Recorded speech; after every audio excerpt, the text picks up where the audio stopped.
ایک دن امیر المومنین حضرت ابو بکر صدیق رضی اللہ تعالیٰ عنہ کھانا کھا رہے تھے۔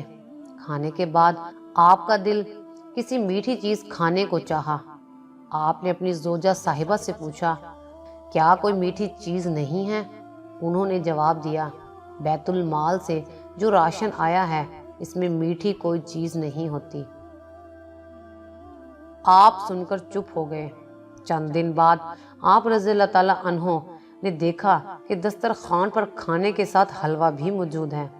آپ نے اپنی زوجہ صاحبہ سے فرمایا، تم نے تو کہا تھا کہ ہمارے راشن میں میٹھی کوئی چیز نہیں آتی، تو پھر آج یہ حلوہ کیسے بن گیا؟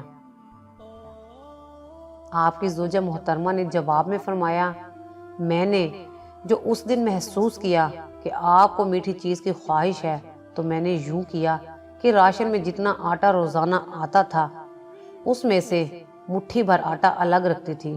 آج اتنا آٹا جمع ہو گیا کہ اس کے بدلے میں میں نے بازار سے کھجور کا شیرہ منگوایا اور اس طرح یہ حلوہ تیار کیا۔ آپ نے حلوہ تناول فرمایا اور زوجہ صاحبہ کا شکریہ ادا کیا۔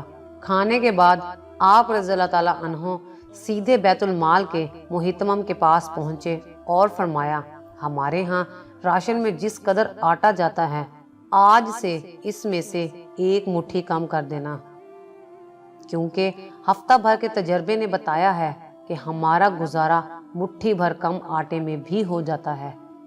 یہ تھی مدینہ کی ریاست اور مدینہ کے خلفاء۔ آج کے دور میں اگر اس کا عشر عشیر بھی مل جائے تو غنیمت ہے۔ اگر آپ کو ہماری یہ ویڈیو اچھی لگی ہو تو اسے لائک کریں، شیئر کریں اور مزید اچھی ویڈیوز دیکھنے کے لیے ہمارا چینل سبسکرائب کریں۔